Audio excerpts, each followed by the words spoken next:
We have another round of personnel heading to the southern border today.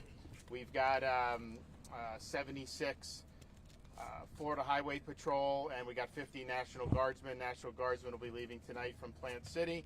The Highway Patrol is going to be leaving out of here momentarily. So this is part of a years-long effort for us to help do what the federal government has refused to do, which is to actually defend this country's borders. You've seen numbers that have been astronomical over these last 3 years.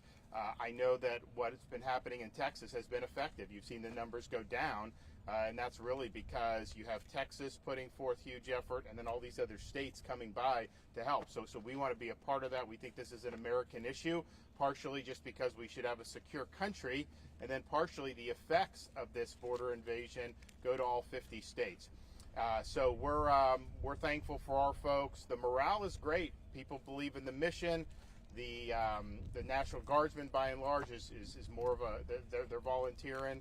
Highway Patrol folks have had really good experience here. I think it's helped with the folks already on the ground there, the Texas DPS and others. So this is a team effort. If you look, though, some of the things that are happening, you got massive numbers now of Chinese coming across the border.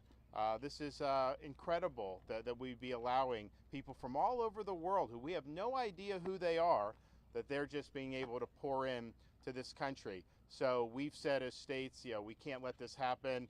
I think we were the first state to really offer big support 3 years ago in 2021 because we saw the direction that this was going to take.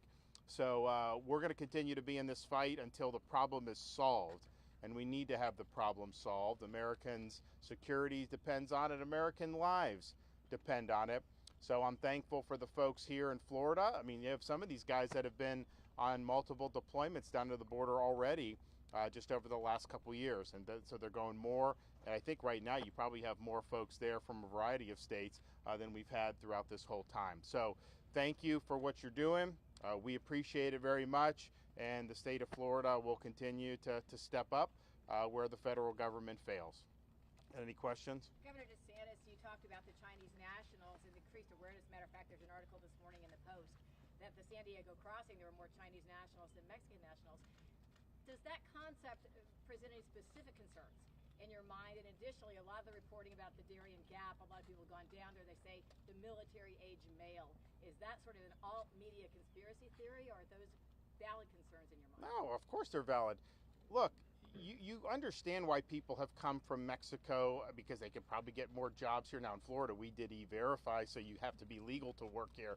But in some states, you don't have to be. They don't enforce. So why would you come from all across the world through the southern border of this country?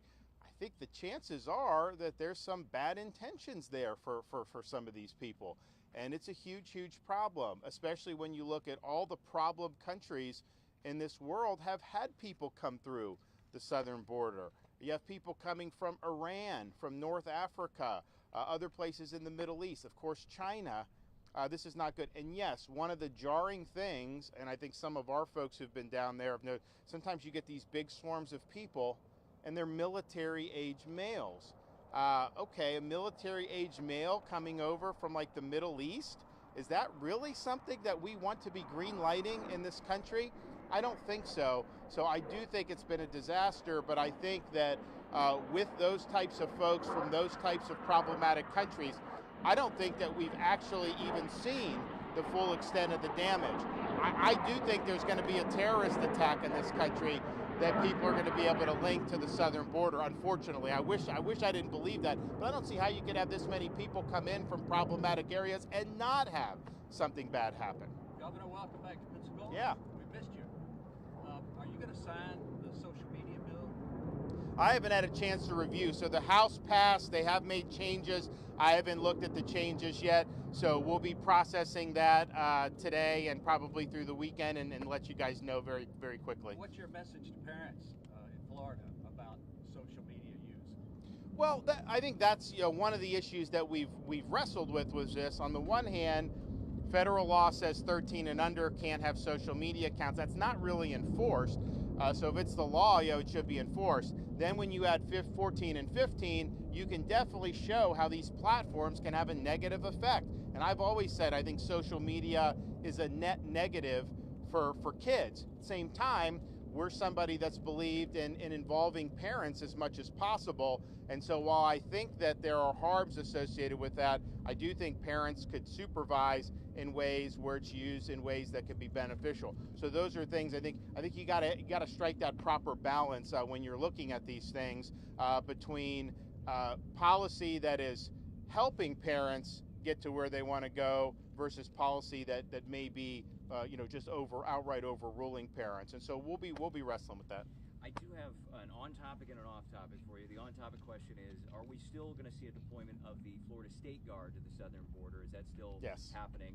And then the off-topic legislative question is, one of those talker bills, the left lane bill, is going to be headed to your desk that would basically prevent people from cruising in the furthest left lane in highways, I think that were 65 miles per hour or higher. Would you sign that policy? So I knew that bill was percolating. I saw that they did pass it. I'm actually going to speak to our highway patrol folks. I'll talk to Dave. I'll talk to the colonel to just try to figure out what would that mean practically.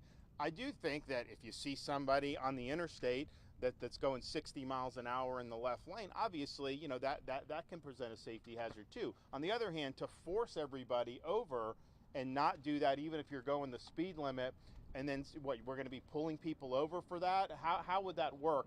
So I'm going to actually talk to people that do this for a living, see whether they think it would be a benefit, both in terms of safety, but also, we want convenience too. We want people to be able to get where they can go as quickly and as safely as possible, but then also enforcement.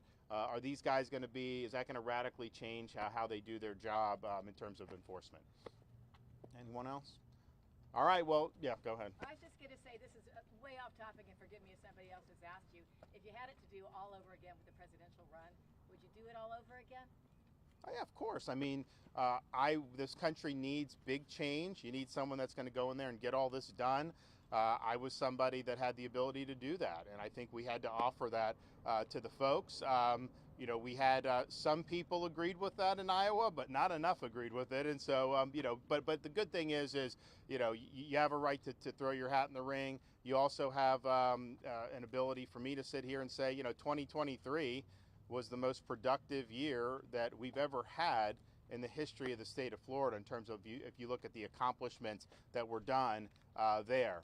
It really was a monumental year, and we're excited to have helped lead those efforts. We had a lot of help from a lot of folks in the legislature and throughout the state, but there's a reason why people are continuing to look for Florida for leadership. There's a reason why people are continuing to want to move to the state of Florida, because we're doing it right. And I think you'll see when this legislative session settles, I think you're going to see a lot of other examples of really big wins that we're able to put points on the board where we're doing things. Just think about what we're going to do. We're going to sign the bill to release these Epstein grand jury materials down in Palm Beach.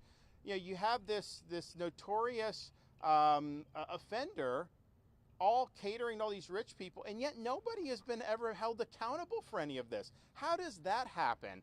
How did the case go from taken out of state court and taken to federal, where he got a slap on the wrist? What has happened since then? I just think it's like, come on. And the federal government, Biden should release the Epstein files associated with the federal government, which is probably much more extensive. But for the legislature to do something which they have the right to do, to say the grand jury, which is normally secret, all those materials that the state of Florida, or I guess it would be that judicial circuit down there in Palm Beach has, that we want transparency on this. And so we're going to sign that legislation. That's going to be able to do some stuff for the, I think, for the betterment of the public. But man, how could you have had this going on for so long? And here we are now, 15, 20 years later, and literally nobody else has been held accountable. You just have him and you have the lady, and that's it. Man, I think people look at that and they're like, give me a break. And clearly, when you have wealth and power involved, they have a way to potentially get out. So I think it's going to be good for everybody that's out there. And we're going to make sure that we sign the bill and the public is able to see, because I do think it's really, really important. One more on the border super quick. We hear these reports about all these NGOs that are involved in this funneling of migrants into the country.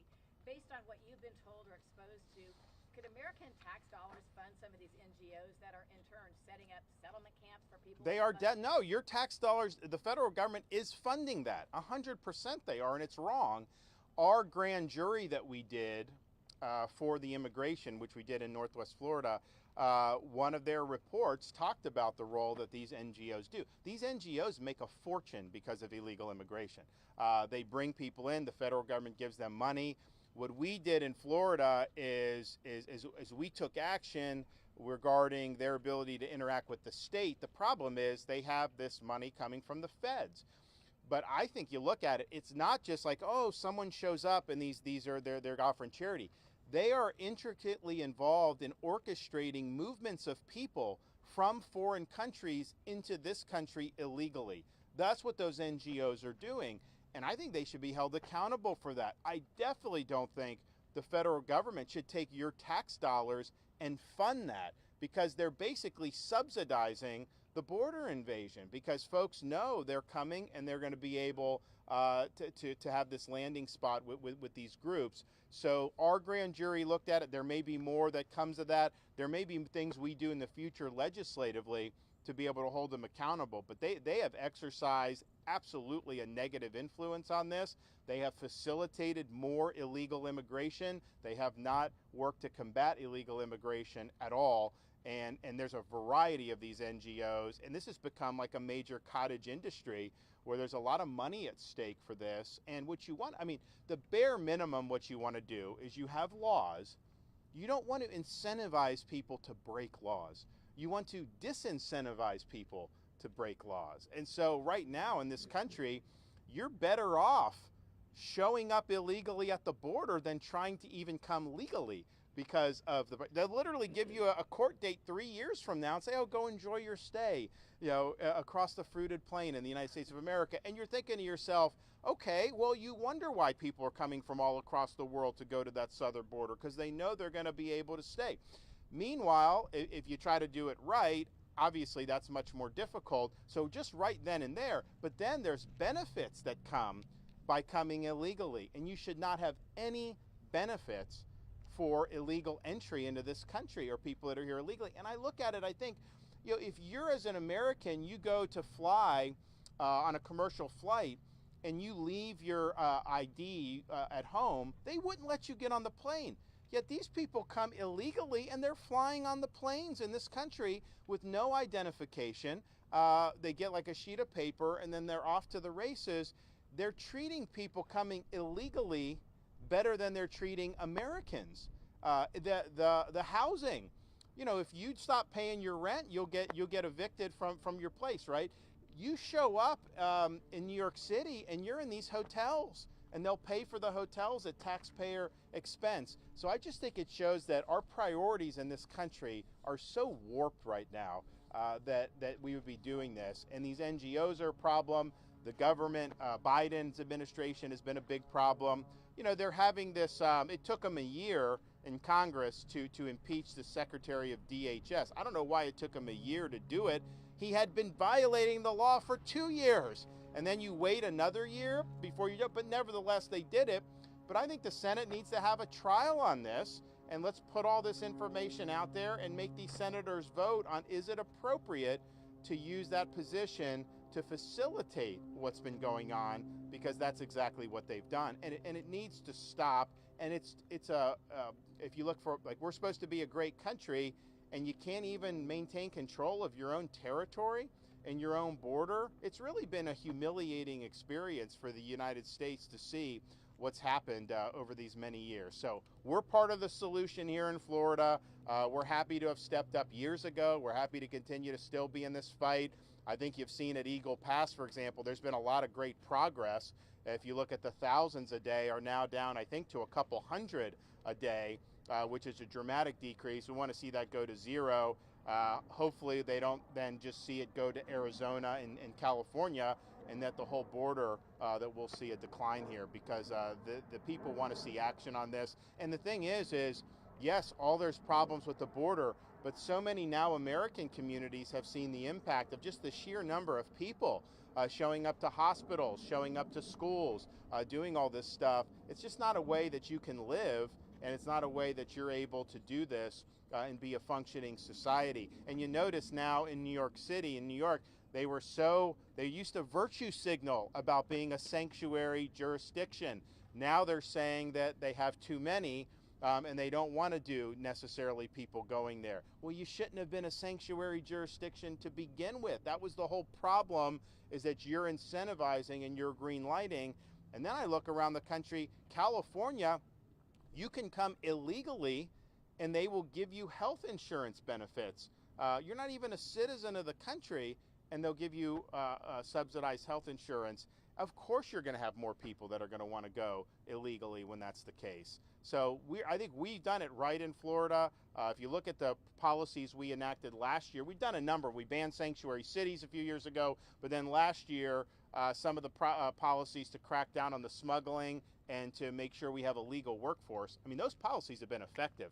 If you look at the people coming across the border now, 3 years ago, Florida was one of the places that they said they wanted to go. Now you don't see as many that are talking about Florida, because I think they realize that if they go to sanctuary states or sanctuary cities, that they're going to have more benefits, they're going to have more. So by us saying we're not a sanctuary state, banning sanctuary cities, having a legal workforce, no benefits, and cracking down on the people that are smuggling illegal aliens into our state, that has had a really, really positive impact. And we got to keep up the pressure there, but that is the way that you do it, and that is the way you get the job done. All right. Book ban hoaxes. You issued a statement last week saying the legislature may need to revise the parental rights bill. Escambia County has become the epicenter of northeastern book publishers suing the school district, who says they're just following the state law. So first of all, what the state law says is it gives the parents the right to object to materials that are not age or developmentally appropriate. And I showed on that video things that nobody would stand in public and defend because it's pornographic, it should not be with minors. And that is, I think, really what we are getting at. What you've had people do for, I think, political reasons is to try to act like the state somehow would mandate that you couldn't have Shakespeare or things like that. That is a hoax. That is false. So what we want to see the legislature do, and the Department of Education will probably do some of this through rulemaking, is to say, if you're somebody that's in the school system and you're taking down books that are valid because you're trying to make a political point and acting like all these books are, quote, being banned when they're not, you're depriving the students of their right to have a good education. And so that's inappropriate. And we've seen that time and time again. You've seen people take down books about like Roberto Clemente and Hank Aaron. There's nothing in Florida law that would say that would be appropriate. Now, granted, all this stuff ultimately is the determination of the school district beyond whatever the state does. But the notion that the state is having anything to do with that is absurd. We've given parents the ability to look at these things that are clearly inappropriate. We have the video. It's online. You can go look at the video. I want someone to come defend why any of that should be in school. You literally have things talking about, you talk about like old people raping like 12-year-olds. Like, that's appropriate for minors. You do have pornographic images in some of these things. You have books talking about telling minors how to do sex apps online. That should not be in the schools. And I think almost everybody agrees with that, except the people that don't agree with it. They don't want to defend on the merits. They want to act like that there's legitimate educational materials that somehow are being targeted, and there's not. So all this stuff that you hear, where if they say something, always that's something that the state not only is not prescribing, but is recommending. The Roberto Clemente was on the Book of the Month list by the Florida Department of Education. To Kill a Mockingbird is on our summer reading list for the state of Florida. So stop trying to politicize this. Stop trying to impose your agenda. We all have an interest as parents in wanting the schools to be focusing on the basics and on core academic subjects. Injecting gender ideology, injecting pornographic or adult material is not appropriate. The parents that have blown the whistle on that have used their rights appropriately. Same time, we don't want it to be where anybody can just show up and object to hundreds of books just to try to throw sand in the gears. That is not appropriate. So both from what someone inside the system may do to try to create a political issue, or somebody who is a citizen. Look, every citizen, regardless if you have kids, has an interest because you pay taxes for the schools and all that. But to just go in there and say, oh, these 200 books or whatever, there's got to be some limits to how that process works. So I think that's what we're looking for, is to just make this something that is sensible and coherent, preserve the parents' rights, of course, on making sure that the material is appropriate, but not trying to incentivize frivolous challenges, not trying to incentivize people. There was one teacher that papered over every book in the classroom and said, oh, the state doesn't want you to have books. That's a lie, okay?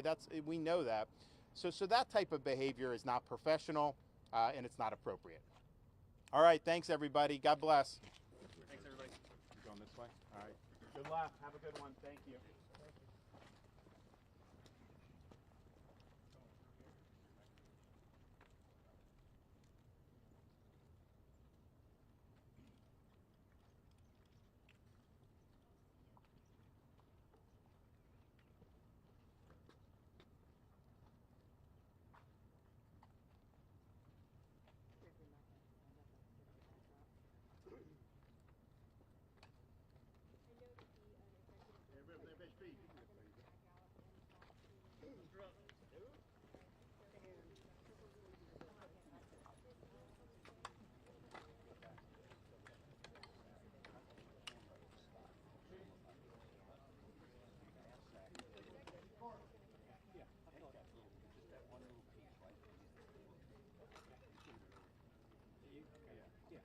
I'll do that for you. Yeah, thanks. Yeah, no problem. Yeah, I'll do that.